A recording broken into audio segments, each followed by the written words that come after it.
Welcome back दोस्तों। सो आज हम दूसरा अंक लेके आ रहे हैं जो हमारी ऑनगोइंग सीरीज है उसका जिसका नाम है कि valuation of real estate valuation.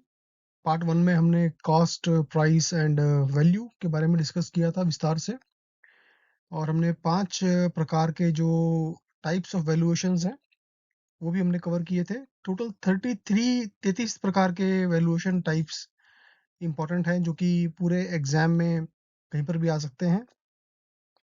तो आज हम थोड़ा-सा लंबा रखेंगे आज की प्रेज़ेंटेशन को, क्योंकि मैं चाह रहा हूँ कि जो बाकी 28 किस्म के जो वैल्यूएशन टाइप्स हैं वो हम आज ही कवर कर लें, क्योंकि अगर उसको ब्रेक करते हैं थोड़ा-सा निरंतरता टूटती है, तो थोड़ा-सा लंबा रहेगा सेशन आज का। तो इसलिए स्टार्ट करते हैं बहुत देरी ना करते हुए।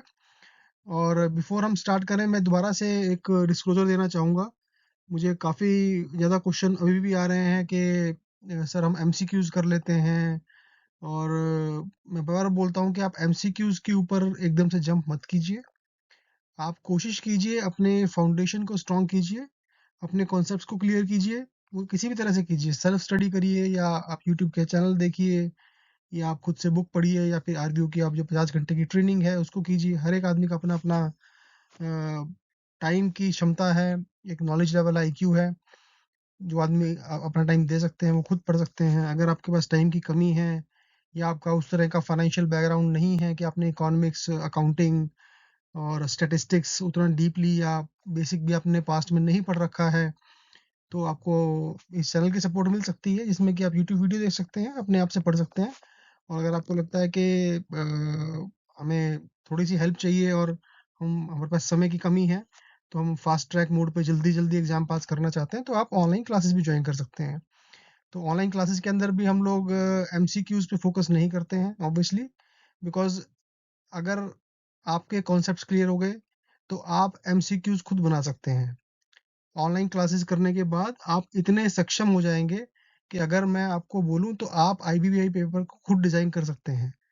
तो आपके 100% कॉन्सेप्ट क्लियर होंगे, तो कैसा भी कुछ भी क्वेश्चन आए, कुछ भी न्यूमेरिकल आए, कुछ भी केस स्टडी आए, अगर आपको सारे कॉन्सेप्ट्स आते हैं, तो आपको कुछ भी प्रैक्टिस करने की ज़रूरत नहीं है। मैंने अपने केस में मैं बार-बार बोलता हूँ, शायद मैंने आखिरी के 3-4 दिन जब मैंने पूरा सिलेबस कवर कर लिया था और मेरे पेपर के बीच में 4-5 दिन का समय था, तो एक मेंटल सैटिस्फैक्शन के लिए मैंने कुछ एमसीक्यूज़ ट्राई किए थे। और जब मैंने एमसीक्यूज़ ट्राई किए तो उसके अंदर मैंने बहुत सारे एमसीक्यूज़ में गलतियाँ भी पकड़ी। तो जो कि संभावित है, कोई भी आदमी परफेक्ट नहीं है। तो जब भी आप एमसीक्यूज़ कोई भी आप खुद भी अगर एमसीक्यूज़ डिज़ाइन करेंगे, तो 100% गारंटी उसमें एक्यूरेसी की नहीं हो सकती। इवन कि जो पेपर में एग्ज़ाम में कोई क्वेश्चन आते हैं, उसके अंदर भी अगर आप सोचें कि जो पेपर डिज़ाइन किया गया, उसमें 100 के 100% जो क्वेश्चन्स के आंसर हैं, वो करेक्ट हैं, वो होने चाहिए, होते भी हैं, बट संभावना थोड़ी-सी उसके अंदर भी रहती है, कहीं न कहीं कुछ ह्यूमन एरर हो जाए। इसलिए ग्रेस मार्क्स का कॉन्सेप्ट भी पेपर के अंदर होता है, आईबीपीआई के अंदर नहीं है, बट हम बहुत सारे जो इंजीनियरिंग के पेपर्स हैं, उसमें बाद में पता लगता था कि इस क्वेश्चन का आंसर 4 एमसीक्यूज़ में नहीं था। कॉम्पिटिटिव एग्ज़ाम के अंदर भी होता था इस तरह का। तो मैं हमेशा बोलता हूँ कि आप अपने कॉन्सेप्ट्स को क्लियर कीजिए, उसको, लेकिन साथ में सिलेबस बहुत वाइड है। आपको क्या नहीं पढ़ना है, that you should know, otherwise आप बूढ़े हो जाएंगे पढ़ते पढ़ते। इतना सिलेबस है, इतनी मोटी बुक है कि आप को पढ़ने में कोई उसकी लिमिट नहीं है। तो आपको ये पता होना चाहिए कि मुझे कौन कौन से की पॉइंट्स पे फोकस करना है और क्या क्या चीज़ नहीं पढ़नी है, और क्या चीज़ मैं कितना पढूँ, कितनी मात्रा में पढूँ, कितने कम से कम समय के अंदर पॉइंट वाइज़ पढूँ, ताकि मेरे कॉन्सेप्ट भी क्लियर हो जाए, मेरा समय बच जाए और मैं इतना सक्षम हो जाऊँ कि कोई भी एमसीक्यू, कोई भी केस स्टडी आ जाए, तो मैं क्लियर हो जाऊँ। इसलिए मैं आपको हम ज़्यादा समय लगा रहे हैं इस टॉपिक्स के ऊपर, क्योंकि ये जो फाउंडेशन है कि आपको type of valuation, for example reproduction cost, replacement cost, depreciated replacement cost, depreciated reproduction cost, salvage value, scrap value. तो एक केस स्टडी में पूछेगा आपको कि साल्वेज वैल्यू बताइए, फिर आपको पूछेगा स्क्रैप वैल्यू बताइए। क्वेश्चन आ जाएगा salvage value and scrap value बताइए। तो आपको पता होना चाहिए कि हेयरलाइन डिफरेंस क्या है, सर्जी वैल्यू, मैरिज वैल्यू में क्या डिफरेंस है। तो दोनों सिमिलर लगते हैं देखने में, सुनने में, सिनर्जी वैल्यू और सिमिलर और marriage value. Scrap value, salvage value दोनों सिमिलर लगते हैं सुनने में। Value in use, value in exchange, तो बेसिकली ये सब चीज़ें शब्द सुनने में सिमिलर लगते हैं। अगर आप हिंदी रूपांतरण करेंगे कुछ शब्दों का शायद गूगल भी आपको सेम रूपांतरण कर दे, but actually there is a hairline difference between these valuations, these terminologies. तो इसलिए ये जो दो पहला पार्ट और सेकंड पार्ट है ये बहुत ज़्यादा इंपॉर्टेंट है, क्योंकि इस तरह की टर्मिनोलॉजीज आप एनवायरमेंटल के अंदर भी देख सकते हैं, आप किसी भी केस स्टडी में आ सकता है कि आप ये वैल्यू निकालिए, तो कौन सी डेप्रिशिएटिव वैल्यू निकालिए, इंश्योरेंस वैल्यू निकालिए।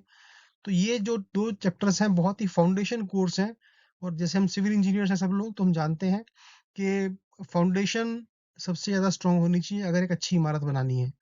लोग गलती क्या करते हैं, फाउंडेशन पे फोकस नहीं करते हैं और सीधा एमसीक्यूज नाम की इमारत पे चले जाते हैं कि मैं इस पे रंग रंग पोत दूँ, पेंटिंग कर दूँ, तो वो इमारत ढहेगी ढहेगी। तो बिल्कुल भी गलती मत कीजिए कि आप केस स्टडी और एमसीक्यू पे जंप कर जाएँ। पहले आप थ्योरी कॉन्सेप्ट कीजिए, थ्योरी के साथ-साथ हम स्मूथली आपको हर एक कॉन्सेप्ट को रिवाइज़ करते-करते एग्ज़ाम्पल भी देते हैं। पूरी प्रेज़ेंटेशन के दौरान हम केस स्टडीज़ भी देते हैं आपको, और क्लासेस के अंदर हम आपको हैंड्स ऑन जो है एक्सेल में ट्रेनिंग भी देते हैं। तो आप पूरे अच्छे से उसको बार-बार रिवाइज़ करके आप अच्छे से समझ लेते हैं और दिमाग में पूरी तरह से वो ब्लॉक की तरह फिट हो जाता है। तो आगे बढ़ते हैं।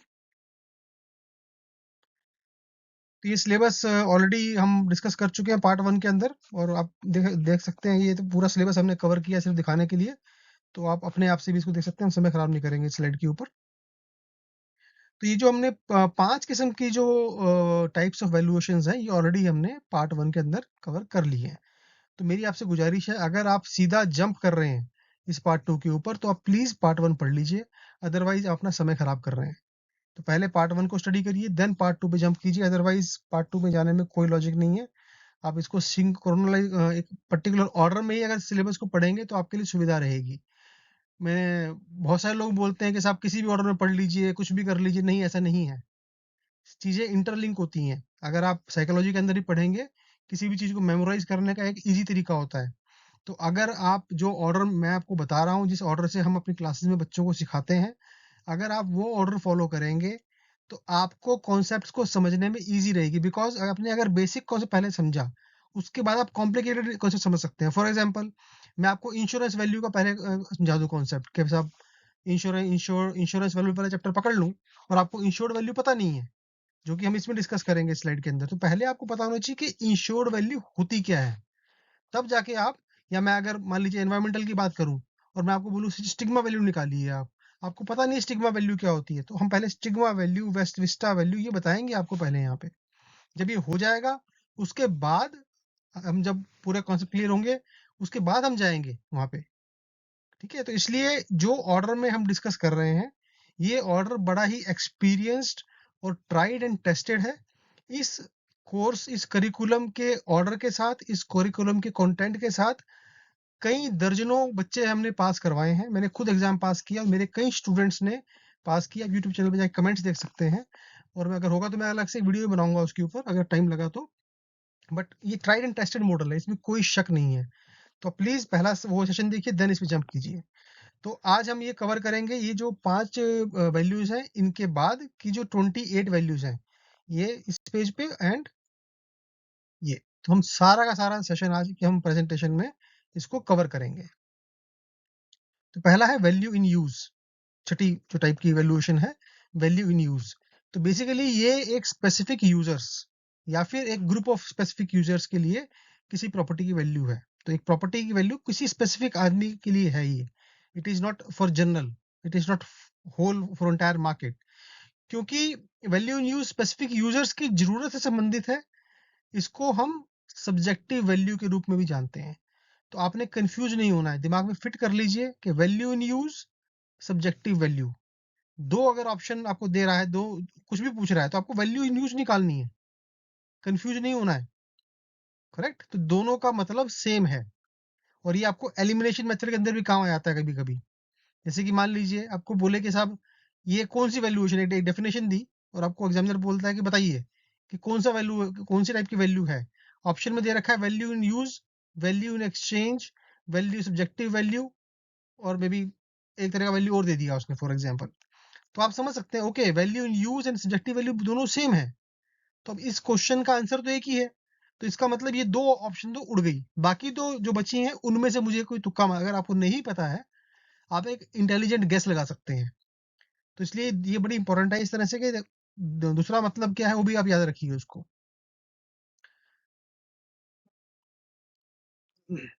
वैल्यू इन एक्सचेंज बेसिकली ये वो प्राइस है जो डिमांड और सप्लाई के बीच में संतुलन के आधार पर एक free, open and comparative market में बेसिकली प्रिवेल होता है। तो बेसिकली जो डिमांड सप्लाई अपने आप से एक प्राइस निकालेगा, वैल्यू इन एक्सचेंज, ये ओपन फ्री मार्केट है। Open free and comparative market जो है उसमें जाके ट्रेडिंग हो रही है, एक्सचेंज हो रही है, बायर हैं, सेलर्स हैं, वो फ्रीली ये सब एक्सचेंज कर रहे हैं। और उसके बाद डिमांड सप्लाई के बेसिस पे ऑन द स्पॉट जो बायर सेलर मिल रहे हैं उनके बेस पे जो आती है that is value in exchange. जैसे कि शेयर मार्केट के जो प्राइसेस है, they are kind of example of value in exchange. और एग्जांपल जैसे ब्रिजेस, रोड, फ्लाईओवर और कोई से अदर इंफ्रास्ट्रक्चरल एसेट्स जिसका कि आमतौर पे आदान आदान प्रदान नहीं होता, तो उनका वैल्यू इन यूज होता है। तो बेसिकली क्योंकि सोसाइटी के द्वारा बेनिफिट पे निर्भर करता है उसका वैल्यू। तो आपने ये ध्यान रखना है कि एग्जामिनर क्वेश्चन पूछ सकता है कि साहब ब्रिज की वैल्यू क्या निकालेंगे आप? वैल्यू इन एक्सचेंज निकाल सकते हैं, नहीं निकाल सकते हैं, करेक्ट? तो आप क्या निकालेंगे मतलब बेसिकली? तो क्वेश्चन इस तरह आ सकता है कि आपको एक ब्रिज का वैल्यूएशन करना है। You have been sent as a valuer to do a valuation of a bridge और रोड और flyover. So which valuation would you like to take out? Correct? तो आपको उसमें ऑप्शन आ जाएंगी, value in exchange, value in use, may be other value, may be subjective value, right? And then any of B and C. तो आपको पता होना चाहिए कि वैल्यू इन यूज और सब्जेक्टिव वैल्यू दोनों सेम है। और एक्सचेंज, वैल्यू इन एक्सचेंज इसका नहीं निकाल सकते, तो इसका आंसर डी आएगा। तो इस तरह से भी एग्जामिनर कंफ्यूज कर सकता है। तो जो भी चीजों की एक्सचेंज नहीं हो सकती तो उनका वैल्यू इन एक्सचेंज आप निकाल ही नहीं सकते। तो आपको वैल्यू इन यूज ही निकालना पड़ेगा। और यूज क्या होगा? स्पेसिफिक यूजर मतलब society. Society is a specific user for that asset, और उसके अंदर आपको कितने बेनिफिट्स आएंगे उसकी वैल्यूएशन करते हुए आपको वैल्यू इन यूज निकालना है। सिनर्जिस्टिक वैल्यू, तो बेसिकली अगर दो प्रॉपर्टीज आपके पास हैं और दोनों को प्रॉपर्टीज को आप ऐड कर दें, मान लीजिए एक प्रॉपर्टी प्लॉट ए है जिसकी मार्केट वैल्यू 100 रुपए है, और प्लॉट बी है जिसकी की मार्केट वैल्यू 90 रुपए है। तो 100 रुपए और 90 रुपए दोनों के इंडिविजुअल है, दोनों एडजॉइनिंग प्रॉपर्टीज है। फॉर एग्जाम्पल आप दोनों को क्लब कर दें और दोनों का प्लॉट का साइज बड़ा हो गया, तो इंडिविजुअली आपने 90 और 100 रुपए का लिया। लेकिन हो सकता है कि जब आपने वो दोनों प्लॉट को मर्ज कर दिया और कंबाइन करके एक बड़ा प्लॉट बन गया, तो उसकी कीमत हो सकता है बढ़ जाए, घट भी सकती है बट नॉर्मली बढ़ती है, राइट? क्योंकि आपने मर्ज कर दिया। तो बढ़ने की वजह से, सिर्फ एक छोटा सा काम करने की वजह से उस प्रॉपर्टी की वैल्यू बढ़ गई। तो जो डिफरेंस है, मान लीजिए बढ़ के उसकी कीमत होगी 200 रुपए, इंडिविजुअली 100 रुपए थी प्लॉट ए की, जैसे कि एग्जाम्पल हम देख रहे हैं, प्लॉट बी की कीमत 90 रुपए थी, तो दोनों का मिला के 190 बनता है। लेकिन जब आप उसने आपने डॉक्यूमेंट सेलेड इकट्ठी कर दी और एक केस, एक प्लॉट बना दिया और आप मार्केट में उसको लेके गए, ओके मुझे अब ये दोनों कंबाइन कर दिया है मैंने, अब इसको बेचना है, तो आपको बायर 200 रुपए देने के लिए तैयार है। तो आपको 10 रुपए एक्स्ट्रा मिल गए अपनी मेहनत के इकट्ठे करने की, डॉक्यूमेंटेशन करने के, तो आपको 10 रुपए एक्स्ट्रा मिल रहे हैं। तो ये जो बेसिकली मर्जर की वजह से जो एक्स्ट्रा वैल्यू जनरेट हुई इस प्रॉपर्टी के अंदर, that is called synergistic value. तो जो ये 200 रुपए की जो वैल्यू बनी, that is called synergistic value. Now marriage value, ये आपको ध्यान रखना है, दोनों सिमिलर टर्म्स हैं, लेकिन दोनों में हेयर लाइन डिफरेंस है। तो सिनर्जिस्टिक वैल्यू क्या थी कि 200 रुपए बन गई। लेकिन अब इस मैरिज वैल्यू क्या है कि आपको 10 रुपए जो एक्स्ट्रा आए, जो एक्स्ट्रा इंक्रीमेंट हुआ। एग्जाम्पल की सेम एग्जाम्पल लेते हैं यहाँ पे। तो प्लॉट ए 100 रुपए का था, प्लॉट बी 90 रुपए का था, तो दोनों का मिला के 200 रुपए जब मर्ज हो गया, दोनों की मार्केट वैल्यू बन गई 200 रुपए। तो 200 रुपए तो होगी सिनर्जिस्टिक वैल्यू, लेकिन 200 माइनस जो इंडिविजुअल प्लॉट की कीमत थी 100 और 90 रुपए, तो 10 रुपए का इजाफा हुआ इसके अंदर। तो जो इंक्रीज वैल्यू है दैट इज मैरिज वैल्यू। इसमें आपने कंफ्यूज नहीं होना है। ये कभी कभी बिल्कुल इजीली एक मार्क का क्वेश्चन आ जाता है इसके अंदर, और कभी कभी केस स्टडी के अंदर भी ये पूछ लेगा आपसे कि सिनर्जिस्टिक वैल्यू क्या है इस प्रॉपर्टी की, मैरिज वैल्यू क्या है। तो आपको फाउंडेशनली पता होना चाहिए कि दोनों में क्या अंतर है और दोनों को कैसे निकालना है। या फिर हो सकता है आपको बोल दे कि मैरिज वैल्यू ये है, या फिर सिनर्जिस्टिक वैल्यू प्रॉपर्टी की ये है, ठीक है? और दूसरी उसकी 2 प्रॉपर्टीज को मर्ज किया गया, जिसके अंदर की सिनर्जिस्टिक वैल्यू ये है, मैरिज वैल्यू ये है, प्लॉट ए की वैल्यू ये है, तो प्लॉट बी की वैल्यू निकालिए आप। कैसे निकालेंगे? 200 माइनस 100 माइनस 90, ये इक्वेशन आप यूज कर लेंगे इसको, करेक्ट? तो आपको ये फॉर्मूला पता होना चाहिए। डिस्ट्रेस वैल्यू, ये बड़ा कॉमन वर्ड है, ये एक्चुअली प्रैक्टिकल लाइफ के अंदर भी हम जब वैल्यूएशन करते हैं उसमें डिस्ट्रेस वैल्यू का शब्द आता है, तो ये पता होना चाहिए क्या मतलब है। तो इसमें कीवर्ड्स हैं, तो आपको जो वैल्यूएशन की डेफिनेशन को अगर क्रैक करना है तो आपको कीवर्ड्स पता होने चाहिए। तो इसमें क्या है कि यदि मालिक लीगल ड्यूज के, existing owner of the property है, वो लीगल ड्यूज के तत्काल भुगतान के लिए लीगल कंपल्शन के अधीन अपनी संपत्ति बेचता है, तो जो वैल्यूएशन उसके लिए करते हैं that is called distress value.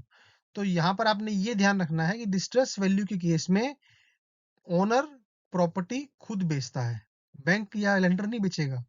ये बड़ा ही इंपॉर्टेंट हेयर लाइन, एक छोटा सा पॉइंट है जो आपने दिमाग में फिट करना है कि ओनर अगर बेच रहा है, और यहाँ मार्केटिंग की बात नहीं हो रही, यहाँ पे सिर्फ वो एक प्रेशर है, कंपल्शन है, स्ट्रेस में है कस्टमर और उसको लीगल कंपल्शन है कि मुझे बेचनी है, तो खुद बेच रहा है। लेकिन ये कीवर्ड है। लिक्विडेशन वैल्यू, ये भी सिमिलर लगती है, थोड़ा थोड़ा भिन्न है यहाँ पे।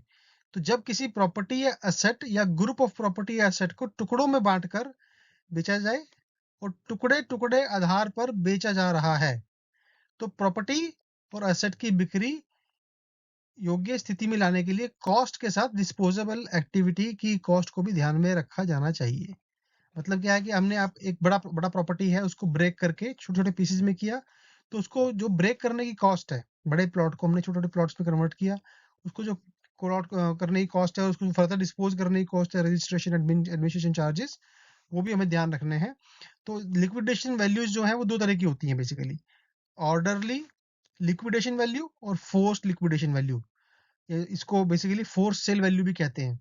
तो जो ऑर्डरली लिक्विडेशन वैल्यू है, इसमें क्या है, बेसिकली ये प्रॉपर्टी का वो मूल्य है, वो वैल्यू है जो उचित एडवर्टीजमेंट,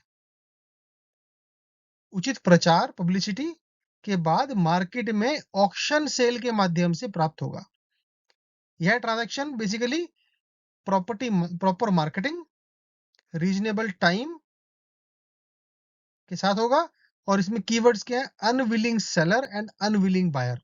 तो बेसिकली ऑर्डर, अगर आपको डेफिनेशन में लग रहा है कि अनविलिंग सेलर अनविलिंग बायर है और प्रॉपर मार्केटिंग और रीजनेबल टाइम मिल रहा है, ये चार कीवर्ड्स आ रहे हैं, तो आप खटाक से उसको आंसर दे दीजिए ऑर्डरली लिक्विडेशन वैल्यू। तो आपने चार टर्मिनोलॉजीज याद रखनी है यहाँ पे, ये चीजें को, इन वर्ड्स को आप फिट करिए दिमाग में।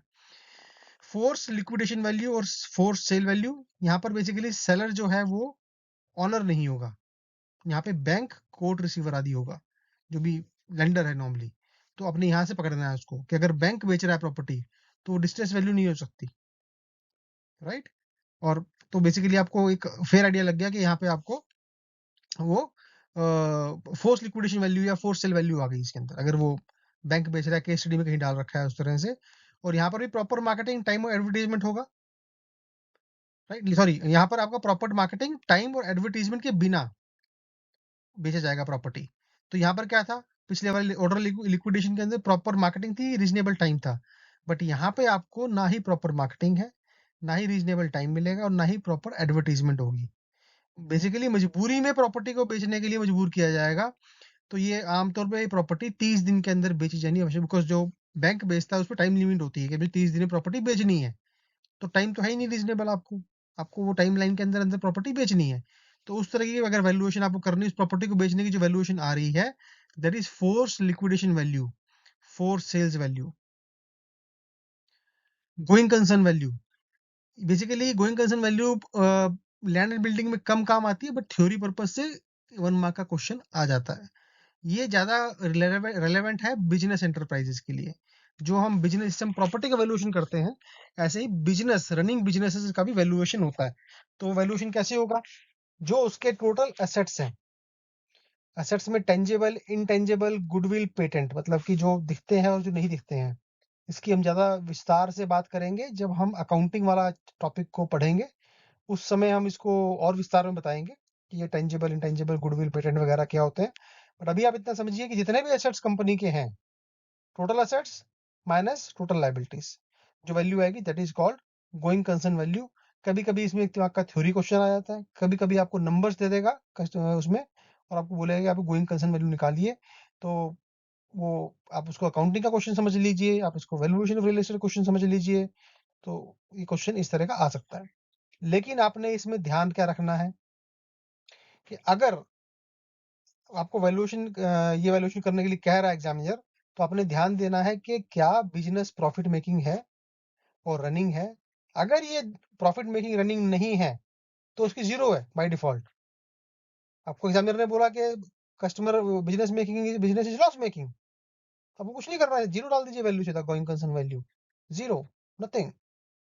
रनिंग नहीं है, रुका हुआ बिजनेस है, फैक्ट्री बंद है, शटडाउन है, बंद, खत्म, जीरो।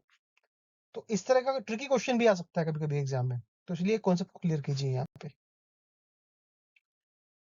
होप वैल्यू कभी कभी बेसिकली जो ऑनर्स हैं वो कुछ पॉलिसी चेंजेस को एंटिसिपेट करते हैं कि जब जैसे मुझे लगता है कि सब विषय में जो है एफएआर बढ़ जाएगा। अभी 3 मंजिल लाउड है बिल्डिंग यहाँ पे, अभी 4 मंजिल होने वाली है, तो वो एंटिसिपेशन में प्रॉपर्टी के प्राइस ज्यादा भी हो सकते हैं, जो कि मार्केट वैल्यू है। एज ए बायर और as a seller, as a owner, I may ask okay, property की वैल्यू इंक्रीज होने वाली है, तो मैं तो इसको महंगे दाम में बेचूंगा। तो अगर इस तरह के संभावित जो basically policy changes, policy matters हैं, जैसे कि एयरपोर्ट आने वाला है, गवर्नमेंट ने अनाउंस कर दिया, या इंटरनली आपको न्यूज आ रही है, मार्केट में हल्का हल्का रूमर्स हैं कि साहब एयरपोर्ट आने वाला है, या फिर यहाँ पे एक्सप्रेस वे निकलने वाला है, तो इस तरह के फ्यूचरिस्टिक जो पॉलिसी चेंजेस होने वाले हैं या संभावित हैं या अनाउंस होने वाले हैं, अभी पूरी तरह अनाउंस नहीं हुए बट पाइपलाइन में है, कहीं ना कहीं रूमर्स हैं, तो उसकी वजह से भी प्रॉपर्टी की वैल्यूएशन में बढ़ोतरी हो सकती है। तो उस तरह की बढ़ी हुई वैल्यू को कहते हैं होप वैल्यू। मोनोपोली वैल्यू, यदि एक प्रॉपर्टी में कुछ बेसिकली यूनिक एडवांटेज है, कुछ एक स्पेशल बेनिफिट है, कोई अद्वितीय लाभ है, तो जो कि बाकी प्रॉपर्टीज में नहीं है, राइट, तो उसको ऑब्वियसली मोनोपोली वैल्यू में बेचा जाएगा। फॉर एग्जांपल, अब मान लीजिए एक प्रॉपर्टी में अमिताभ बच्चन रहे हैं, मेरा घर है, उसमें अमिताभ बच्चन का जन्म हुआ है उसमें, राइट, तो वो प्रॉपर्टी यूनिक हो गई, उसमें अमिताभ बच्चन का बर्थ हुआ है। तो उसके पड़ोस वाली जो प्रॉपर्टी है उसकी वैल्यू, हो सकता है कि जो इस प्रॉपर्टी में अमिताभ बच्चन पैदा हुए उसकी वैल्यू ज्यादा हो, बिकॉज एक मोनोपोलिस्टिक, उसमें यूनिक एडवांटेज होगी उसके अंदर, राइट। तो उस तरह का कुछ भी एक आप समझ सकते हैं कि एग्जांपल लीजिए। पोटेंशियल वैल्यू, बेसिकली इसको एग्जांपल से समझते हैं। जैसे मान लीजिए आपने एक कोई रेजिडेंशियल प्रॉपर्टी है जो कि कमर्शियल जोन में है, तो अब मेरी प्रॉपर्टी रेजिडेंशियल है, लेकिन बिकॉज वो कमर्शियल जोन में है, तो जो वहां पर कमर्शियल यूजर्स हैं, तो वो बेसिकली उसको, मतलब पोटेंशियली उसके अंदर वो ज्यादा वैल्यू समझेंगे, क्योंकि टेक्निकली वो उसमें कमर्शियल एक्टिविटी नहीं कर सकते हैं जब तक वो उसका लैंड यूज चेंज ना करें, या फिर वो मिक्स लैंड यूज हो, या फिर उसका अप्रूवल ना लें। बट उसमें पोटेंशियल है कि अप्रूवल हो सकता है, लोकल गाइडलाइंस अलाउ करें कि आप एक्स्ट्रा फीस पे कीजिए और कन्वर्ट कर लीजिए, इसको मिक्स लैंड में कर लीजिए। कुछ प्रॉपर्टीज हैं जो कि मान लीजिए अभी 100% रेजिडेंशियल है, तो गवर्नमेंट बोलती है, अथॉरिटी बोलती है, ओके आप इसको इतना फीस पे कीजिए और आपको हम 20%, 30%, 40% आपको हम कमर्शियल या उसमें अलाउ कर सकते हैं, subject to certain conditions, but आपको फीस पे करनी पड़ेगी। तो आप देख सकते हैं ओके कि इसमें पोटेंशियल है कन्वर्जन का, तो इसलिए आपको वो पोटेंशियल वैल्यू निकल के आएगी। या फिर अगर वो नहीं भी अलाउ कर रहा है तब भी लोग परसीव करते हैं ओके शायद कभी अलाउ फ्यूचर में अलाउ कर दे, तब भी वो पोटेंशियल उसको वैल्यू थोड़ी सी हायर आएगी। तो उस तरह की फैक्टर्स की वजह वैल्यूएशन निकल के आती है, that is called potential value. Sentimental value, यदि बायर या सेलर को किसी संपत्ति से कोई इमोशनल या सेंटिमेंटल लगाव है, भावनात्मक और भावुक, दोनों में से कोई भी अगर, या दोनों, कोई एक फैक्टर अटैच्ड है प्रॉपर्टी का, बायर या सेलर का, तो वो बेसिकली मार्केट वैल्यू से ज्यादा का प्राइस कोट करेगा। इसमें आपने कीवर्ड ध्यान रखने हैं, इमोशनल भी होना, इमोशनल या सेंटिमेंटल दोनों में से एक भी हो सकता है। आपने कंफ्यूज नहीं करना है कि साहब सेंटिमेंटल है तो इमोशनल नहीं हो सकता, क्योंकि ये दो ट्रिकी वर्ड्स हैं। अभी हम आगे भी डेफिनेशन डिस्कस करेंगे जिसमें कि ये दो वर्ड्स फिर दोबारा से यूज होंगे। तो आपने ध्यान रखना है कि सेंटिमेंटल वैल्यू के अंदर इमोशनल या सेंटिमेंटल दोनों में से कोई भी अगर वर्ड आ गया, की वर्ड आ गया डेफिनेशन में, तो वो सेंटिमेंटल वैल्यूएशन ही है। एग्जाम्पल क्या है कि किसी घर में कोई व्यक्ति पैदा हुआ है, मान लीजिए मेरा एक घर में जन्म हुआ है, तो मेरे लिए उस प्रॉपर्टी वैल्यू ज्यादा है क्योंकि मेरा एक अटैचमेंट है। जैसे वो अमिताभ बच्चन की पिक्चर में या किसी पिक्चर में था कि मेरी मदर ने इस घर के अंदर झाड़ू मारी है या बर्तन मांजे हैं, तो मैं इस घर को खरीदूंगा बिकॉज मेरी मदर ने काम किया है इस घर के अंदर। तो उसको इमोशनल अटैचमेंट थी कि साहब मेरी मदर ने इतना हार्ड वर्क किया इस घर के अंदर और वहां से रोटी कमा के हमें फीड किया है, तो मैं इस घर को खरीदूंगा। राइट, तो इसको सेंटिमेंटल वैल्यू को पर्सनल वैल्यू भी कहते हैं, तो आपने कंफ्यूज नहीं होना है। पर्सनल वैल्यू, सेंटिमेंटल वैल्यू दोनों एक ही बात है, आपने दोनों वर्ड्स में कंफ्यूज नहीं होना है।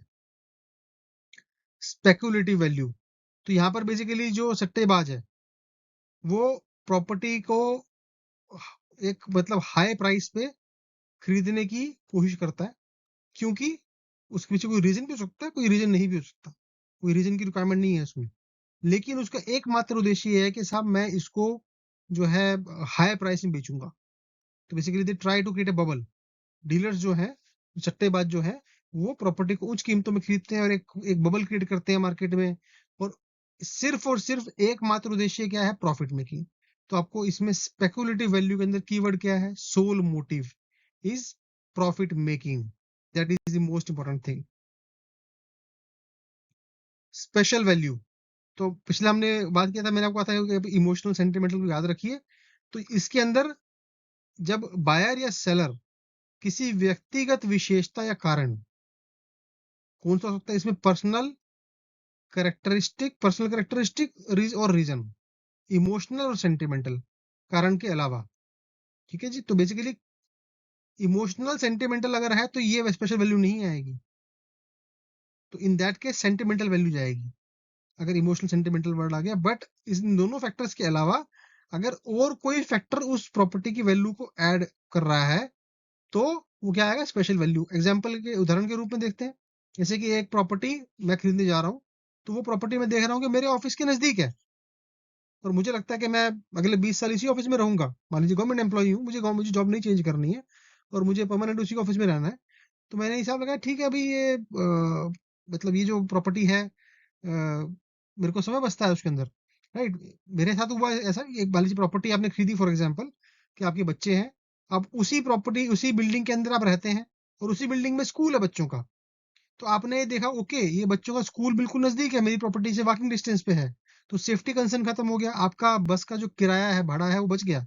तो अगर आपको महीने का 2 बच्चों का किराया 5,000 महीना देना है फॉर एग्जाम्पल, और आपको दिखाइए नहीं तो मेरे बच्चे 12 साल स्कूल जाएंगे, 10 साल स्कूल जाएंगे और महीने का 5,000 बच गया, तो 60,000 रुपये साल का बच गया मेरा किराया एक बच्चे का। 2 बच्चे का 1.25 लाख बच गया, 10 साल के अंदर सवा लगभग 12 लाख बच गए।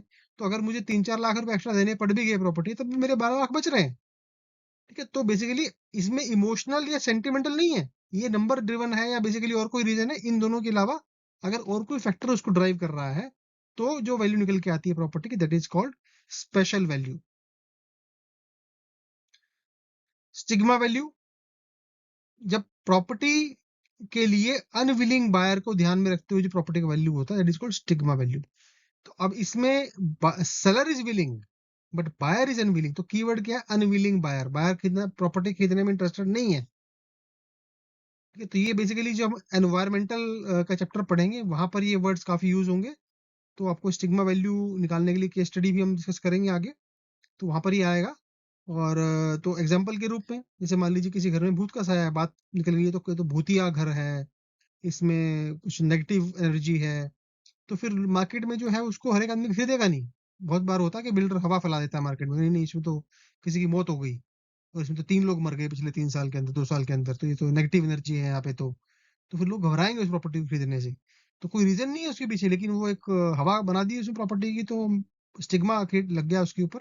तो स्टिग्मा और डिसलाइकिंग के नाम पे जो प्राइस है वो कम कोट करेगा, खरीदार उसमें नहीं आएंगे, हर एक खरीदार नहीं आएगा। विस्टा वैल्यू, इसमें थ्योरी क्वेश्चन आया था कभी कभी, व्हाट इज विस्टा वैल्यू। तो बेसिकली बिल्डिंग, आप एक बिल्डिंग के छत पे खड़े हो या बिल्डिंग के सामने खड़े हो और वहां से आपको जो व्यू मिल रहा है, जो कि अनऑब्स्ट्रक्टेड व्यू, अबाधित दृश्य है, उसको कहते हैं विस्टा। और इसका क्लासिक एग्जाम्पल है राष्ट्रपति भवन। तो राष्ट्रपति भवन से अगर आप देखते हैं गेट से, तो कितना सुंदर आपको दृश्य दिखता है वहां से, इंडिया गेट और बड़ी अच्छी सड़क, ग्रीन दोनों से तरफ से और सामने एक लेक। तो वो जो सुंदर भावुक दृश्य है, दैट इज कॉल्ड विस्टा। तो हम कह सकते हैं कि राष्ट्रपति भवन का विस्टा बहुत सुंदर है। मॉर्गेज वैल्यू, ये भी इंपॉर्टेंट टर्मिनोलॉजी है, जो कि हम पर्पस ऑफ वैल्यूएशन के अंदर फिर से टच करेंगे कहीं ना कहीं। तो बेसिकली किसी बोरोवर ने, अगर किसी कस्टमर ने, कोई कस्टमर है वो लोन लेने के लिए बैंक के पास जा रहा है और वो प्रॉपर्टी दे रहा है अपनी, कि साहब ये एज ए सिक्योरिटी प्रॉपर्टी दे रहा हूँ मैं, और बैंक बोलता है कि साहब मेरे को तो, मैं तो आपको 80% फंडिंग करूंगा। नॉर्मली हाउसिंग के अंदर होता है इस तरह का, या कोलेटरल बैंक मांगता है और बोलता है ठीक है हम आपको 80% ऑफ द वैल्यू आपको लोन देंगे, 70% ऑफ द वैल्यू लोन देंगे। तो उसमें आपको मार्जिन बोलता है वो। तो अब मॉर्गेज वैल्यू क्या है? जो मार्केट वैल्यू आप निकालते हैं माइनस लेंडर का मार्जिन, 5%, 10%, 15%। एग्जाम्पल लेते हैं, फॉर एग्जाम्पल किसी प्रॉपर्टी की वैल्यू 100 रुपए की है फॉर एग्जाम्पल, और बैंक बोलता है कि मार्जिन 40 रुपए रखना है मेरे को इसमें। तो उसमें मॉर्गेज वैल्यू कितनी आएगी? 60 रुपए। ये न्यूमेरिकल मेरे केस में आया था कि मॉर्गेज वैल्यू निकालिए, आपको नंबर्स दिए हुए थे एंड एक नंबर का क्वेश्चन आया था कि मॉर्गेज वैल्यू निकालिए। तो अगर आपको फॉर्मूला पता है और ये कॉन्सेप्ट क्लियर है, एक नंबर निकालना बड़ा आसान है। स्टैट्यूटरी वैल्यू, अगर किसी प्रॉपर्टी का वैल्यू संबंधित कानूनों, मतलब कंसर्न स्टैट्यूट के प्रावधान के अनुसार निकाला जाए, that is called statutory value. इसके लिए classic example and the best example है वेल्थ टैक्स एक्ट के अंदर जो प्रॉपर्टी का वैल्यूएशन होता है, like capital gain income tax के लिए। तो वो जो वैल्यूएशन है, that is a classic example of this thing. तो किसी भी कानून के तहत अगर आपको उसके रूल्स नॉर्म्स फॉलो करते हुए, उस कानून की टर्म्स कंडीशंस को मीट करते हुए और उस एक्ट की रिक्वायरमेंट के तहत आप वैल्यूएशन निकाल रहे हैं, तो that is called statutory value of the property. Salvage value, ये साल्वेज वैल्यू और इसके बाद हम बात करेंगे एक और वैल्यू की। साल्वेज वैल्यू आगे आता है अभी, उसके बाद दो वैल्यूज है, स्क्रैप वैल्यू, सॉरी। तो ये दोनों वैल्यू बड़ी कंफ्यूज करती हैं और एग्जाम में क्वेश्चन पूछ लेता है एग्जामिनर के, साल्वेज वैल्यू निकालिए, स्क्रैप वैल्यू निकालिए। थ्योरी भी आ जाती है और एक्चुअल केस स्टडी में प्रैक्टिकल न्यूमेरिकल भी आ सकता है। तो इसलिए आपको पता होना चाहिए कि दोनों में हेयर लाइन डिफरेंस क्या है। जो लोग बोलते हैं बड़े ट्रिकी क्वेश्चन है, टफनेस बढ़ गई है, बड़ा कॉम्पिटिटिव हो गया है, वो इसलिए बोलते हैं बिकॉज इनको यही बेसिकली जो हेयर लाइन डिफरेंसेस जो हम बता रहे हैं आपको, ये उनकी कॉन्सेप्ट क्लियर नहीं है। और जब कॉन्सेप्ट क्लियर नहीं होंगे तो वो गलतियां करेंगे, गलत क्वेश्चन। एग्जामिनर यही चेक करता है कि आपको कितना इन डेप्थ कॉन्सेप्ट की क्लैरिटी है। तो बेसिकली किसी स्ट्रक्चर को विभिन्न घटकों, मतलब इंडिविजुअल कंपोनेंट्स में अगर विभाजित कर दें, एक स्ट्रक्चर है उसको हम ब्रेक कर दें डिफरेंट डिफरेंट पार्ट्स में, और उसको अलग अलग करके बेचा जाए, तो बेसिकली जो इंडिविजुअल कंपोनेंट्स की मार्केट वैल्यू है, कंबाइंड मार्केट वैल्यू है, उसको साल्वेज वैल्यू कहते हैं। इसको हम एग्जांपल फॉर्म में समझेंगे आगे। मैं दोबारा रिपीट करता हूँ, एक स्ट्रक्चर है, एक उसको स्ट्रक्चर है मान लीजिए, उसको हमने अलग अलग सारा पुर्जा उसका कर लिया, ठीक है। जैसे कॉलम अलग कर लिया, बीम अलग कर लिया, मैं for example pre engineering building की बात करते हैं, तो कॉलम अलग कर लिया, बीम अलग कर लिया, सब अलग अलग करके उसको इंडिविजुअली एक बीम बेच दिया, एक कॉलम बेच दिया, राइट। तो जो उसकी बीम की रिक्वायरमेंट है, वो बीम की जो वैल्यू वो बेची गई। तो उस तरह से जो हमने इंडिविजुअल कंपोनेंट बेचा फ्री करके, तो उसकी जो market value, total combined market value of the individual components of that property is called salvage value. तो अभी इसको हम एग्जांपल के रूप में समझेंगे, वो बहुत इंपॉर्टेंट कॉन्सेप्ट है। इसमें भी केस छोटा सा, एक नंबर का, 2 नंबर का एग्जांपल आया था with scenario analysis. Scrap value या फिर junk value, salvage value, scrap value, junk value, ये तीन टर्मिनोलॉजी बड़ी कॉमन है।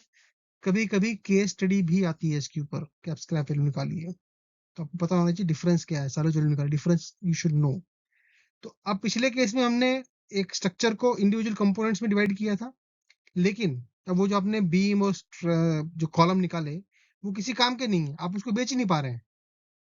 जो कोई मार्केट में उसको बायर नहीं है, किसी किसी के लिए वो काम का नहीं है, करेक्ट। तो फिर आप क्या करेंगे उस केस में? अब वो स्क्रैप डीलर आएगा, कबाड़ी आएगा और उसको किलो के भाव में ले जाएगा लोहे को उठा के। तो उनका इंडिविजुअल कंपोनेंट नहीं है, लेकिन उन इंडिविजुअल के अंदर जो मटेरियल है, लोहा है, उसकी तो कीमत है। तो अब बेसिकली पहले आपने स्ट्रेस या जो उसमें कॉलम बीम था वो बेचा अलग अलग, लेकिन अब आप किलो का भाव बेच दिया। तो अगर आपने इंडिविजुअल कंपोनेंट को, सारे माल को, लोहे को, पीतल को किलो के भाव बेच दिया for example, that is called scrap और जंक वैल्यू। थोड़ा सा और डीपली एग्जांपल की भाषा में समझते हैं। तो अगर मान लीजिए एक आपके पास शेड है और उसको आपने ब्रेक कर दिया, और उसकी जो स्टील ट्रसेस हैं आप उसको इंडिविजुअली बेच सकते हैं अगर आप बेच पा रहे हैं, और वो बिक रही है मार्केट में, किसी को जरूरत है उसकी, लोग और कोई आदमी है वो ट्रस्ट ले जाएगा और अपना उसको कस्टम करके या वट जो भी है अपना दोबारा से रीबिल्ड करेगा, अपना अपना घर बनाएगा, तो वो ले जाएगा आपसे बना बनाया पूरा प्रीफैब और यूज कर लेगा। तो आपको वो किलो का भाव रेट नहीं देगा, तो उसका फिर वो आपको जेन्युइन रेट जो है वो देगा। लेकिन मान लो कोई बोलता है कि अब हम तो ट्रस्ट किसी काम का नहीं है, मेरे को तो जो गला के इसका मुझे लोहे का मुझे इसमें मान लीजिए बाल्टी बनानी है या लोहे के तवे बनाने हैं, तो वो बेसिकली एक आएगा कबाड़ी और वो बोलेगा ठीक है साहब ट्रस्ट किसी काम का नहीं है हमारे, मैं ले लेता हूँ आपसे, लेकिन मुझे तो फैक्ट्री भेजना पड़ेगा और उसको गला के हम सरिया बनाएंगे इसका दोबारा से, करेक्ट। तो फिर उस केस में वो आपका जो वैल्यू देगा वो कम वैल्यू होगी और स्क्रैप या जंक वैल्यू के जो उसकी वैल्यू आएगी, जो कबाड़ी ले जाएगा उसको स्क्रैप या जंक वैल्यू कहेंगे। इंश्योरेबल वैल्यू, ये आपका जो प्रिंसिपल इंश्योरेंस है वहां पर भी ये चीज हम दोबारा से इसको चेक करेंगे और वहां पर डिटेल में केस स्टडी जो सारा चीज देखेंगे। तो इंश्योरेबल वैल्यू आपको यहाँ पे समझनी है। अब मैं फिर से बोलूंगा कि बहुत सारे लोग कहते हैं सब किसी भी ऑर्डर में पढ़ लो, अगर आपको इंश्योरेबल वैल्यू नहीं पता है और आप सीधा जंप कर रहे हैं इंश्योरेंस प्रिंसिपल ऑफ इंश्योरेंस के ऊपर, तो क्या करेंगे आप समझ सकते हैं। और यही कारण है कि एग्जाम लोगों के पास नहीं होते हैं, और हमारे यहाँ पे जो स्टूडेंट आते हैं वो एग्जाम पास भी करते हैं, और अभी तक का 100% रिजल्ट है स्टूडेंट्स का जो एग्जाम पास करते हैं। तो इट्स अप टू यू। तो किसी बेसिकली बिल्डिंग का रिप्लेसमेंट कॉस्ट, इंश्योरेबल वैल्यू क्या है, तो एक किसी बिल्डिंग का रिप्लेसमेंट कॉस्ट या फिर एक्चुअल कैश वैल्यू जिसके लिए standard insurance policy indemnity cover प्रदान करती हैं। तो जब हम एक इंश्योरेंस पॉलिसी लेते हैं तो इंश्योरेंस पॉलिसी उसमें लिखती है कि इस प्रॉपर्टी की वैल्यू हम इतना मानते हैं, तो जो वैल्यू इंश्योरेंस कंपनी मानती है इस प्रॉपर्टी की, और वो क्या मानती है, रिप्लेसमेंट कॉस्ट, कि सब अगर ये बिल्डिंग टूट जाती है तो इसको रिप्लेस करने की कॉस्ट कितनी आएगी, तो उसको बोलते हैं इंश्योरेबल वैल्यू, या फिर उसको ठीक करने की कॉस्ट, रिप्लेस करने की या ठीक करने की पुरानी स्थिति में लाने के लिए। तो इंश्योरेबल वैल्यू प्रॉपर्टी की अप्रेज्ड वैल्यू या मार्केट वैल्यू से आमतौर पर कम होती है, तो मार्केट वैल्यू नहीं है ये। तो आपको ये ध्यान रखना है कि insurance value normally normal circumstances में मार्केट वैल्यू से कम होती है, क्योंकि इंश्योरेंस वैल्यू के अंदर लैंड वैल्यू कभी ऐड नहीं होती। कभी आपको अगर क्वेश्चन पूछ रहा है, ये भी क्वेश्चन आता है कि इंश्योर्ड वैल्यू कितनी है, तो आपने प्रॉपर्टी की वैल्यू निकालनी है, उसमें से जो लैंड की वैल्यू है, जो अंडरग्राउंड पाइपिंग की वैल्यू है, वायरिंग की है, वो आपको नहीं ऐड करनी है, क्योंकि अगर आपने ऐड कर भी दी तो इंश्योरेंस कंपनी प्रीमियम ले लेगी उसके ऊपर, राइट। लेकिन प्रीमियम लेने के बाद कुछ होगा नहीं उसमें। फॉर एग्जाम्पल एक केस आ गया, केस स्टडी आ गया मान लीजिए आपके पास, एग्जामिनर ने खूब लंबी रामायण सुनाई आपको, ऐसे क्वेश्चन भी आते हैं ट्रिकी क्वेश्चन, कि सब बहुत लंबी रामायण है, उसमें आपको बोल दिया साहब ये तो प्रॉपर्टी है, उसमें इतना मतलब इतना बड़ा लैंड का एरिया है, लेफ्ट है राइट है, ये बाउंड्री है, बहुत सारे सर्कमस्टांसेस बताए, और आखिर में उसने पूछा कि साहब इंश्योर्ड वैल्यू कितनी है, और एक नंबर का क्वेश्चन है। अब लोग सोचते हैं अरे बाबा ये तो इतना मुश्किल क्वेश्चन आ गया, इतनी लंबी रामायण इसको पढ़ेंगे और ये तो पता नहीं कैसे सॉल्व करेंगे इसकी वैल्यू। अरे आपको समझना है कॉन्सेप्ट, वो कॉन्सेप्चुअल है, आपको पता होना चाहिए कि सब लैंड है, लैंड की इंश्योर्ड वैल्यू जीरो ही होगी। तो आपको रामायण दी है सिर्फ कंफ्यूज करने के लिए, और इस तरह के जो कंफ्यूजिंग सिनेरियोज हैं वो हम आगे भी डिस्कस करेंगे। तो जो ट्रिकी क्वेश्चन कहते हैं उसमें एग्जामिनर आपको कंफ्यूज करता है, पहले एक एक्स्ट्रा इन्फॉर्मेशन देके पहले कंफ्यूज करेगा और फिर आपको आंसर क्वेश्चन देगा, ताकि आपसे वो कॉन्सेप्ट क्लियर करवा रहा है कि आपको कॉन्सेप्ट क्लियर है क्या। अगर आप उसको पढ़ लेंगे लैंड है सीधा zero, zero insurable value. Insurable value की कैलकुलेशन के लिए एग्जैक्ट फॉर्मूला आपको नॉर्मली पॉलिसी, जो इंश्योरेंस पॉलिसी का डॉक्यूमेंट है उसके अंदर एक वैल्यूएशन क्लॉज होता है, तो रियल लाइफ के अंदर आपने पॉलिसी में जाना है, वहां पर जो कैलकुलेशन का फॉर्मूला है उसको फॉलो करते हुए आपने निकालना है, सिंपल। लेकिन थ्योरी के एंगल से हमने कैसे निकालना है वो हम जब इंश्योरेंस प्रॉपर्टी का जो इंश्योरेंस वाला जो चैप्टर है उसमें डिस्कस करेंगे, और केस स्टडी इसमें से आ जाती है। अब उसके बाद ये फॉर्मूला है जो एक जनरल थ्योरी के एंगल से है, कि replacement cost minus land cost minus foundation cost minus underground wiring and piping cost minus insurance policy में और कोई अगर एक्सक्लूजन दे रखा है। तो थ्योरी के अंदर आपको ये सारे एक्सक्लूजन दे रखे होंगे, लेकिन आपको ये तीन चीजें तो देखनी पड़ेंगी, land value, foundation, wiring, piping cost, ये चार तो आपको याद रखनी है। इसके अलावा अगर और कोई एक्सक्लूजन होगा तो वो आपने बिटवीन द लाइंस क्वेश्चन के जो स्टेटमेंट है उसको पढ़ना है और वहां से ऑब्जर्व करना, लिखा होगा कहीं ना कहीं कुछ ना कुछ। और रियल लाइफ में तो आपके लिए सिंपल है, पॉलिसी को पढ़ लो, वो वैल्यूएशन क्लॉज, वहां से आपको सारी चीज मिल जाएगी। और बेसिकली इंश्योरेंस वैल्यू के मामले में सैल्वेज वैल्यू को आमतौर पर शून्य माना जाता है। तो आपने ये ध्यान रखना है कि इंश्योरेंस वैल्यू अगर है, उसको निकालने के टाइम पे आपने सैल्वेज वैल्यू जीरो ही मानना, चाहे वो लिखी हो चाहे ना लिखी हो। लेकिन अगर स्पेसिफिकली लिख दिया उसने, अगर साइलेंट है, तो आपने जीरो मानना है उसको। लेकिन अगर उसने स्पेसिफिकली लिखा है कि सैल्वेज वैल्यू जीरो नहीं है, 2% है या एब्सोल्यूट टर्म्स में कुछ है, 100 रुपया है, 1000 रुपया है, 5 लाख रुपए, 1 लाख रुपए है, तो आप पकड़ सकते हैं। बट 99% केसेस में ये साइलेंट होगा और आपने सैल्वेज वैल्यू जीरो पकड़ना है। तो सैल्वेज वैल्यू हम ऑलरेडी डिस्कस कर चुके हैं पिछली स्लाइड में। इंट्रिंसिक वैल्यू, ये भी बेसिकली प्रॉपर्टीज से लिंक कम है और शेयर मार्केट से लिंक ज्यादा होती है, पर थ्योरी के एंगल से ये क्वेश्चन एक नंबर का आ जाता है कभी कभी। तो बेसिकली ये किसी प्रॉपर्टी की इंटरनल इनहेरेंट वर्थ है। ठीक है, ये बेसिकली जो इनहेरेंट वर्थ है उसको मार्केट से मतलब नहीं है, उसकी एक्चुअल इंटरनल वैल्यू क्या है इस प्रॉपर्टी की। तो इसकी कैलकुलेशन किसी एसेट के वर्तमान ट्रेडिंग मार्केट प्राइस का उपयोग करने के बजाय जटिल फाइनेंशियल मॉडल का उपयोग करके की जाती है। तो बेसिकली जो फाइनेंशियल मॉडलिंग है एक्सेल शीट में, इसको हम फाइनेंशियल मॉडलिंग हम इसमें नहीं समझेंगे, बिकॉज इसकी जरूरत नहीं है। सिक्योरिटी एनालिसिस वाला जो एग्जाम है उसके अंदर ये काफी हद तक आता है। तो अगर आप क्लास के अंदर, जब आप मेरी क्लास में आते हैं, अगर आपको सीखना है तो मैं सिखा सकता हूँ आपको, I know about it, because मैंने अपनी एमबीए में सीखा हुआ है ये। तो लेकिन 99% एग्जाम में इस तरह का क्वेश्चन नहीं आता है कि इंट्रिंसिक वैल्यू निकालने के लिए आपको बोला जाए। बट यस, बेसिक वैल्यूएशन आपको हम समझा देंगे जब एक्सेल शीट का हम क्लासेस में सिखाएंगे, तो वहां पे आपको हम सिखाते हैं। तो इसका उपयोग बेसिकली आमतौर पे इक्विटी शेयर मार्केट के या फिर जो बाकी फाइनेंशियल एसेट्स हैं उनकी वैल्यूएशन के लिए नॉर्मली किया जाता है। प्रॉपर्टी लैंड बिल्डिंग का वैल्यूएशन इसके अंदर नॉर्मली नहीं होता है। रिप्रोडक्शन कॉस्ट, अब ये जो 3-4 स्लाइड्स हम अगली डिस्कस करने वाले हैं, ये बारे सारे सारे सिमिलर वर्ड्स हैं। और इनमें से आपके कॉस्ट बेनिफिट एनालिसिस जो चैप्टर्स हैं, जो केस स्टडीज हैं, उनके अंदर बड़े ही कंफ्यूजन आएंगे ये चीजें। तो इनको आपको बड़े ही डीपली समझना है कि ये जो सिमिलर जैसे दिखने वाली 3-4-5 किस्म की वैल्यूएशंस हैं, इनमें हेयर लाइन डिफरेंस क्या है। क्योंकि एग्जामिनर केस स्टडी में यही पूछेगा, रिप्लेसमेंट कॉस्ट बताओ, रिप्रोडक्शन कॉस्ट बताओ, आरसीएन बताओ। तो वो चीज 5 चीजें नहीं देगा नीचे, वो सब कुछ सेम लग रही है देखने में। तो आपको वहीं पर पता होना चाहिए कि इन 5-6 चीजों में हेयर लाइन डिफरेंस क्या है। तो बेसिकली रिप्रोडक्शन कॉस्ट क्या है?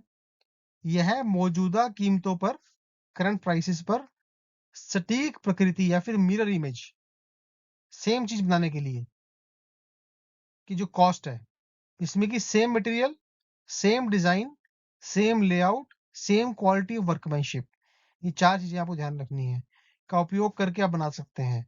और उसमें सेम कमियां और सेम ऑब्सोलेंस भी होना चाहिए। तो बेसिकली मिरर इमेज ये आपको कीवर्ड है, mirror image with same material and same utility. तो बिल्कुल रेप्लिका बनाना है, सेम मटेरियल और सेम यूटिलिटी। अगर जो इस तरह का स्ट्रक्चर दोबारा बनाने में कॉस्ट आएगी, that is called reproduction cost. और अगर आप रिप्रोडक्शन कॉस्ट से डेप्रिसिएशन को माइनस कर देंगे, करंट डेप्रिसिएशन को, तो डेप्रिशिएटेड रिप्रोडक्शन कॉस्ट आ जाता है, डीआरसी। तो ये जो दोनों वर्ड्स हैं, depreciation reproduction cost and depreciated reproduction cost या डीआरसी, आपने दिमाग में अच्छे से फिट करना है। केस स्टडी में ये टर्मिनोलॉजी आने की पूरी पूरी संभावना है। रिप्लेसमेंट कॉस्ट, तो रिप्लेसमेंट कॉस्ट के अंदर क्या है कि आपको जो मॉडर्न मटेरियल है, पीछे में क्या था, एग्जिस्टिंग डिजाइन, यहाँ मॉडर्न आ गया। Modern material, modern design, modern layout, मतलब आज का। उसमें क्या था, एग्जिस्टिंग, रिप्रोडक्शन में सेम था, रिप्रोड्यूस। रिप्लेस मतलब कि रिप्लेस, ऐसे याद रखिए आप, इंटरलिंक कीजिए उसको। और करंट प्राइसेस और सेम उपयोगिता एंड सिमिलर बिल्डिंग। तो बेसिकली यहाँ पे क्या है कि आपको different material with same utility. Replacement cost में क्या है, मटेरियल डिफरेंट हो गया पर यूटिलिटी सेम है। और पिछले में क्या था कि same material same utility. Reproduction में क्या था, सेम मटेरियल सेम यूटिलिटी। और यहाँ पे क्या है, डिफरेंट मटेरियल सेम यूटिलिटी। तो ये आपने कीवर्ड याद रखना है कि एग्जामिनर क्या चीज पूछ रहा है आपसे, रिप्लेसमेंट पूछ रहा है, रिप्रोडक्शन पूछ रहा है। इसी में लोग गलती करते हैं। और इसको शॉर्ट टर्म, इसको इसे अगर बेसिकली इसको रिप्लेसमेंट कॉस्ट न्यू भी कहते हैं, RCN। और अगर बेसिकली डेप्रिशिएशन को माइनस कर देंगे RCN से, तो वो डेप्रिशिएटेड रिप्लेसमेंट कॉस्ट भी आ जाता है। तो ये 2-3 टर्मिनोलॉजी आपको याद रखनी है। रीइंस्टेटमेंट वैल्यू, ये रिप्लेसमेंट कॉस्ट न्यू को बेसिकली एक और वर्ड से हम याद रखते हैं। तो कभी कभी ये भी एग्जाम जब पूछे था व्हाट इज रीइंस्टेटमेंट वैल्यू, तो स्टूडेंट यही कंफ्यूज हो जाते हैं कि मुझे आगे निकालना क्या है। ये सारे के सारे वर्ड इतने सिमिलर हैं। देन रीइंस्टेटमेंट कॉस्ट, तो इसमें क्या है कि किसी बिल्डिंग की मुरम्मत की कॉस्ट, ताकि उसे पुनः पुनः स्थापित किया जा सके। मतलब कि जो उसकी पिछली स्थिति थी उसकी, उसमें बहाल करने की लागत। मतलब क्या है कि उसी स्थान और उसी जगह पे जहां पे नुकसान से पहले वो बिल्डिंग थी। तो इसका मतलब है cost to restore to previous state at same place where it was before the loss. तो ये आपने कीवर्ड ये है, कॉस्ट टू रिस्टोर और सेम प्लेस। तो इसमें क्या कॉस्ट इंक्लूड नहीं होगी? अगर आपको री इनस्टेटमेंट कॉस्ट निकालने के लिए कह रहा है, तो आपको बेसिकली क्या क्या कॉस्ट इंक्लूड नहीं करनी है या फिर एक्सक्लूड करनी है। एक तो संशोधन की कोई भी लागत, अन्य स्थान पर अगर आपने ट्रांसफर कर दिया, उसको प्रॉपर्टी को शिफ्ट किया किसी और उस पे, नॉर्मली मशीन के केस में आता है, या फिर जो बाकी एसेट्स हैं, आजकल तो घर भी शिफ्ट हो जाते हैं। प्री फैब जो इंजीनियरिंग बिल्डिंग्स हैं, मशीनें आ गई हैं। इनफैक्ट इंडिया से बाहर तो बहुत कॉमन है कि पूरी पूरी बिल्डिंग उठा के शिफ्ट कर देते हैं। तो अगर उस तरह का कोई ऐसा कॉस्ट हुआ है, और सकारात्मक लागत अंतर या संपत्ति को किसी भी तरह से पुनर्स्थापित करने के लिए जो भी आपको उसमें लगेगी, तो बेसिकली जब बीमा पॉलिसी के अंदर इस तरह का रीइंस्टेटमेंट क्लॉज होता है, तो जो उसका जो वैल्यू है उसके अंदर कोई उसमें हम माइनस नहीं करते, मतलब डेप्रिसिएशन माइनस नहीं करते उसके अंदर हम लोग। ठीक है, तो अपने ये ध्यान रखना है कि रीइंस्टेटमेंट क्लॉज अगर उसमें प्रॉपर्टी में आ जाता है, तो उसके अंदर हम जो डेप्रिसिएशन है, मूल्यह्रास मतलब डेप्रिसिएशन, मैं इसको वर्ड को ट्रांसलेट करना यहाँ पे भूल गया, तो उसमें डेप्रिसिएशन को माइनस नहीं करना। अगर अगर इंश्योरेंस पॉलिसी के बारे में हम रीस्टेटमेंट अगर बोला है कि इंश्योरेंस इंश्योरेंस पॉलिसी है और उसमें रीइंस्टेटमेंट क्लॉज है, और आप उसकी वैल्यू निकालिए, रीइंस्टेटमेंट कॉस्ट निकालिए, तो उसमें फिर आपको ये डेप्रिसिएशन माइनस नहीं करना है। ये ध्यान रखना है आप। रिप्लेसमेंट वैल्यू, इसको बेसिकली वैल्यू कहते हैं हम लोग, लेकिन एक्चुअली वैल्यू नहीं है। यहाँ पे थोड़ा कंफ्यूजिंग है, रिप्लेसमेंट वैल्यू नहीं, रिप्लेसमेंट कॉस्ट है ये एस्टिमेशन है, बेसिकली कॉस्ट का एक अनुमान, एस्टिमेशन, जो हम एस्टिमेशन निकालते हैं, what is the estimation of cost of estimated cost of construction, that is the replacement value. तो ये बड़ा ही कंफ्यूजिंग है, replacement value, but actually it is estimation. दिमाग में इसको फिट कीजिए। सो बहुत बहुत धन्यवाद साथियों। थोड़ा सा लेंथी चैप्टर था आज का, लेकिन बहुत ही इंपॉर्टेंट फाउंडेशनल टॉपिक था, क्योंकि मैं भी अपने क्लासेस में देखता हूँ कि बच्चे अगर ये कॉन्सेप्ट क्लियर नहीं है, तो आगे वाले जो चैप्टर हम डिस्कस करने वाले हैं उसके अंदर आपको कुछ भी समझ नहीं आएगा, और आप अननेसेसरली अपना समय लगाएंगे और चीज़ें खराब करेंगे और कंफ्यूज होंगे। और आप जो केस स्टडीज हैं वो ना निकालने का रीजन ये है कि बच्चों को ये डेफिनेशंस क्लियर नहीं होती। तो इसको अगर आपको क्लियर नहीं है, तो उसको बार बार वीडियो को देखिए, अपने एग्जाम्पल्स को अच्छे से एग्जाम्पल समझिए, पूरे तरह से इसको कीजिए। और मैं एक बार फिर से बोलूँगा, अगर आपको ये वीडियो भी अच्छा लगा तो प्लीज़ लाइक कीजिए, चैनल को सब्सक्राइब कीजिए, और इस वीडियो को शेयर कीजिए फ्रेंड्स के साथ। और आप ज्वाइन बटन करके जो हमारे जो फुल कोर्सेज वाले अभी इंग्लिश में है, और गोइंग फॉरवर्ड हम इसको हिंदी में धीरे धीरे वीडियो डाल रहे हैं, तो वीडियो वाली मेंबरशिप भी आएगी। अभी टाइम बिंग हमने वीडियोस कॉम्प्लीमेंट्री कर रखे हैं तो स्टार्टिंग में, बट गोइंग फॉरवर्ड जब वीडियो बढ़ जाएंगे तो हम इसका अलग से एक इसका प्लान बना देंगे, और आप अलग से उसको मेंबरशिप आराम से देख सकते हैं। बट अभी आप एंजॉय कीजिए टाइम बिंग के लिए, और अपने कमेंट्स में जरूर लिख के भेजिए कि आपको वीडियो अच्छा लगा। और अगर आपको लगता है कि इन वीडियो से आपका काम नहीं चल रहा है, और आपको लगता है कि आपको ऑनलाइन क्लासेस ज्वाइन करनी है, तो आप प्लीज़ आप ईमेल कर सकते हैं हमको। अभी प्रमोशनल ऑफर भी चल रहा है टाइम लिमिटेड पीरियड के लिए। आज हम जो वीडियो बना रहे हैं, ये अभी हमारा सितंबर महीना है 2024 का।